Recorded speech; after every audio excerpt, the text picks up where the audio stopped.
செந்தமிழ்நாடெனும் போதினிலே இன்பத்தேன் வந்து பாயுது காதினிலே. நல்ல பாட்டு. நான் என்ற பேச்சினிலே ஒரு சக்தி பிறக்குது மூச்சினிலே.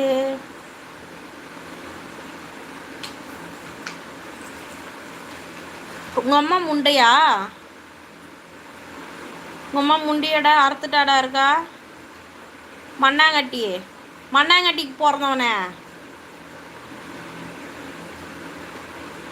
மண்ணாங்கட்டிக்கு பிறந்தவனே, முண்டைக்கு அர்த்தம் தெரியுமாடா? ஏண்டா முண்டைக்கு அர்த்தம் தெரியுமாடா? முதல்ல உனக்கு புருஷனை இழந்துட்டு தாலி இல்லாமல் பூவும் பொட்டு இல்லாமல் இருக்கிறவங்களுக்கு தாண்டா முண்டைன்னு பேர் சொல்லுவாங்க. உன் அம்மா முண்டையா? இவ்வளோ பெரிய பொட்டு வச்சுக்கிட்டு கழுத்தில் தாலி கட்டியிருக்கேன், என்னை பார்த்து முண்டைன்னு கேட்குற பொட்டை பையில. போடு இன்னைக்கு ஒரு புடி டீச்சர்.